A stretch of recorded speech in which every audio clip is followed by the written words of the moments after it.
Good.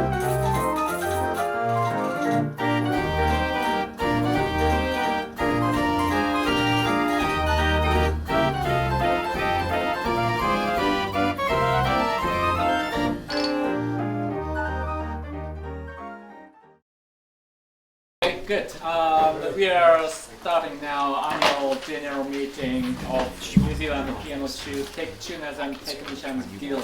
Before start official AGM, first we memorize Don McIntosh, ex-life member, as well as Waikato. He passed away last week. If you, Kevin, I can do that one. starts, presenting. So, us. try to stand up. It's okay. Don McIntosh's funeral in February was quite a good turnout. Graham came over from New Plymouth, DJ came down from Auckland, and Nathan and I were there. And yeah, it was quite a small funeral. I had to do a little speaky thing, so I'll just quickly read this out for the Don McIntosh thing. So if it's in the wrong context, don't panic, it's the same spiel. So, good afternoon, my name is Kevin Hanna and I would like to speak on behalf of the New Zealand Piano Tuners Guild to all the pianists Don has been involved with throughout his prolific career spanning decades. As Don's apprentice, it seemed fitting that I share with you Don's wonderful world of pianos, as he would call it. Don joined the Hamilton Piano Company in early January 1951 at the age of 16. He was apprenticed for 5 years under John Stubbs, affectionately known as Old Man Stubbs. Don's contribution to his profession shouldn't and won't go without notice. He was a proactive member of the Piano Tuners Guild and seldom missed a meeting. Don was a past president, always on the committee, and a tuning examiner for the Guild from the day it started almost 40 years ago.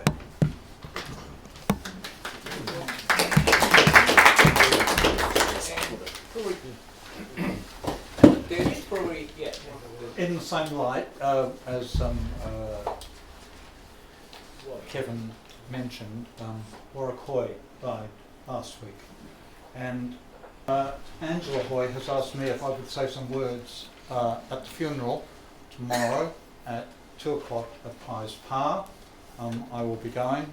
You're all welcome and invited. I know it's on the end of a solid weekend for you. Perhaps we might just take a moment of just quiet and just remember Warwick, especially for those who are not going to be able to make it there. All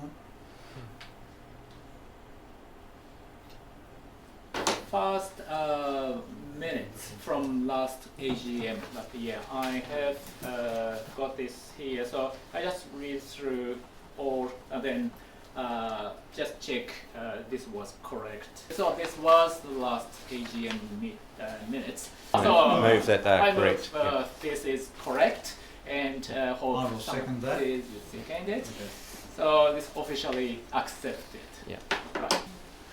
Yep. All right. So probably just go on to the next one. Yeah. So a president's report by myself. I've got two separate themes today. For one from APTTA update and second New Zealand Guild update. First, Australasian Tuners Association. This committee of APTTA decided the convention. Next convention was expected in 2021, next year, 2 years from last year's convention. Has been postponed to 2022 at least due to the corona situation. Helping us so that's great, because the way that it's set up, which is $25 subsidy for every meeting that you attend, okay, the way that it's set up means that those that don't contribute end up contributing. Move away from me. So you need to move this. I move that this is accepted as the official report. Yeah. Thanks. Yep. So accepted. Accepted. Okay. And we had a trainee day yesterday, and we had 7 people attend with 3 ARPTs training and supervising, and that was a huge success. But instead of doing exams, I think we've well and truly made up for it yesterday, and yeah, we're going to carry on with that initiative for training and get some more people examined. I get a few of those as well, so I think it's really good to have a kind of a set response, template, response that we can use. And so apart from that, no, I don't have anything to report, but just report that I don't have anything to report. Okay, so we just start from absolute zero. So I look for any nominations for president, and I'd immediately like to nominate you, Chair. I would immediately like to second him. Can you third that? Yeah. Yeah. Making the guild great again. Any other nominations?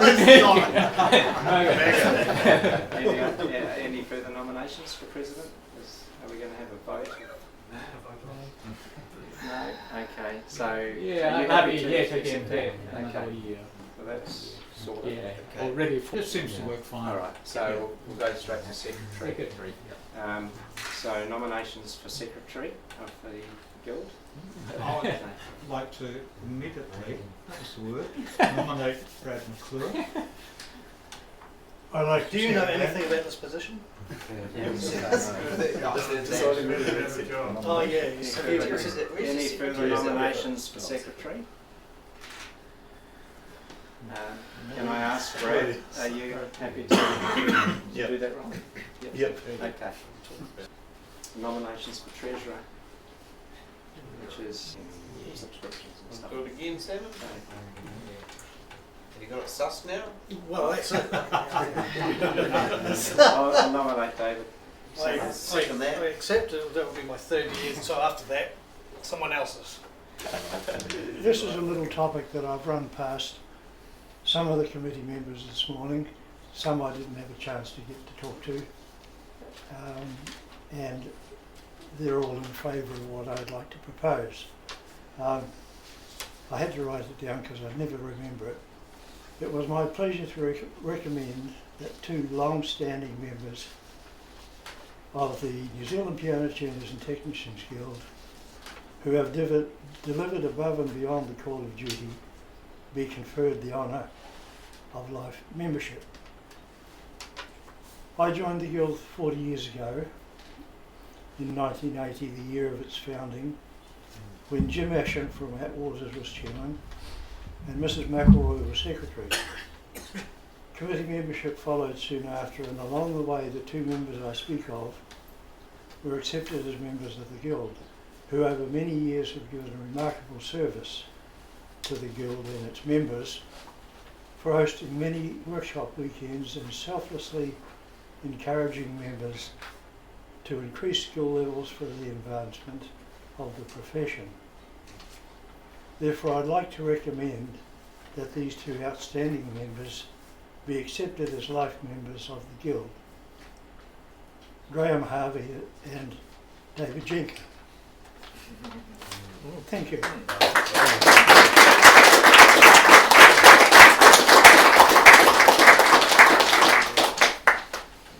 This has screwed someone's budget. Or to listen, Western to send it to you.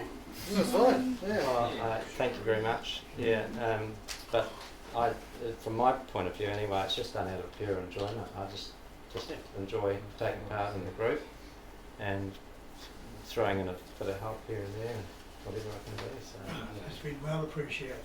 yeah, Absolutely. appreciate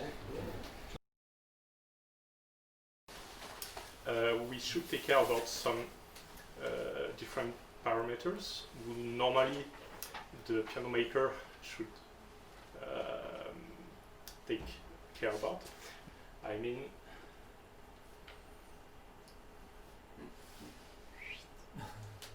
so yeah, you can see there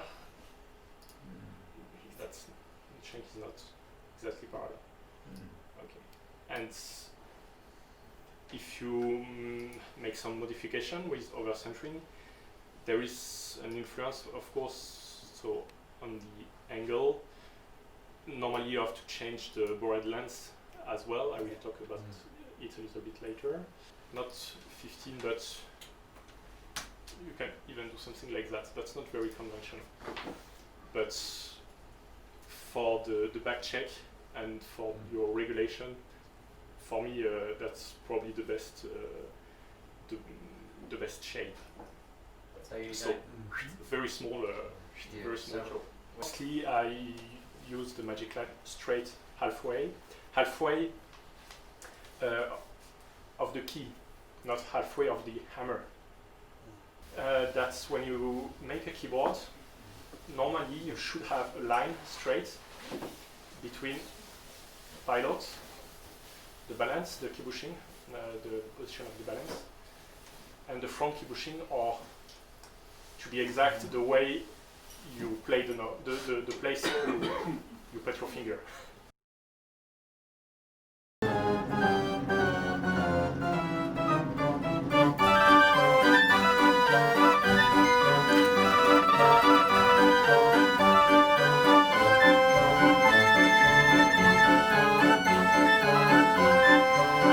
Alright, so any questions so far?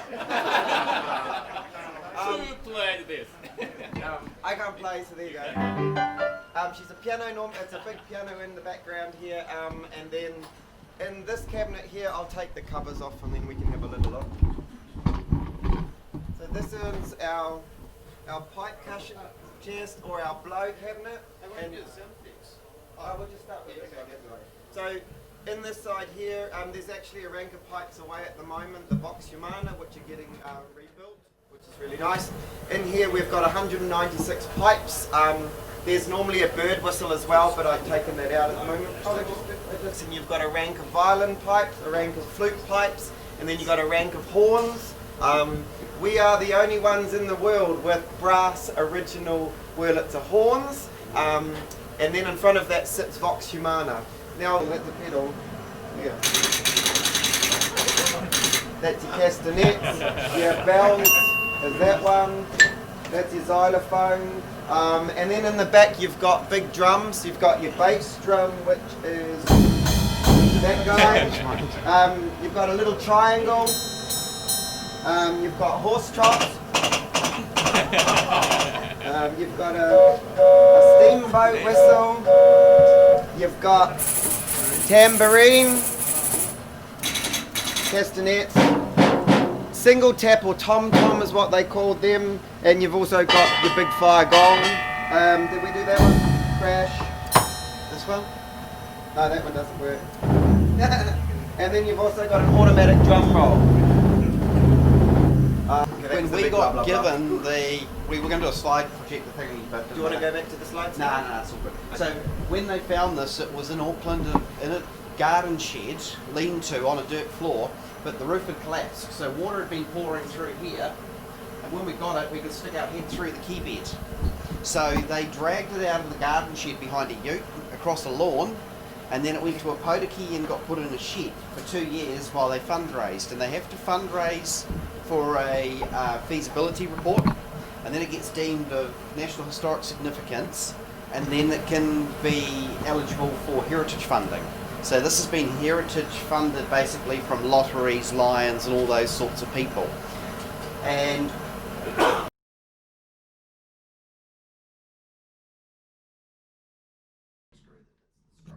frame, treble that you just talked about. Yeah. Do you have a trick for? I just back it off until there's clearance, and then just back it forward until it's in contact. All right. What you wanted to do before, if your piano has got those grub screws, is take a use them to align the damper levers before you even start. All right, and align them here.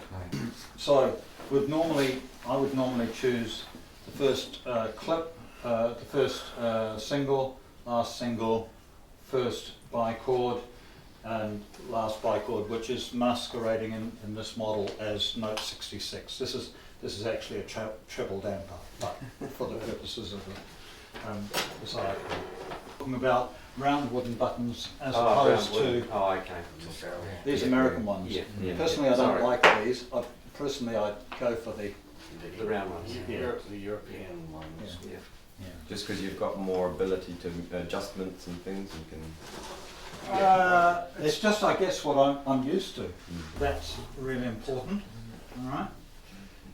I noticed on that video from Francois yesterday, on the Tequila one, that in the bottom of the base there, they had slots for springs. Yeah. Springs and dampers are a funny mixture. What springs in the damper? No, on the damper mechanism. Right. All right. So on the damper lever and the grand piano, Oh, sorry. a Yes. spring. Yeah. All right. Okay, and lots of American pianos and American Steinways have them. Last octave in the bass, that kind of thing. All right. More damping, more spring pressure doesn't improve your damping. All right. More mass will. All right.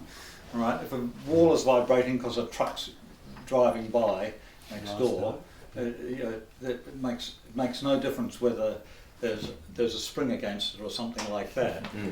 Or if you want to stop that vibration, you build a stronger, heavier wall. So my name's Matt Pestle, just for those of you who don't know me, and I'm very much new to this business. It's only very recently that I've sort of decided to think about coming into this. My father was a piano technician back in the States, and several years ago he retired from that, and he's kept his workshop and everything all intact, even though we all knew that he was never going to. He's got a degenerative condition which affects his fine motor skills, so there's no way he's going back to working on pianos, but he kept his workshop anyway. It's 5 feet long. 35 feet long, yeah. Yeah, no, infinitely long actually. So I've only got one in here, and so far for what I've needed it for. So what this gives you then is that when you played in F and an A, you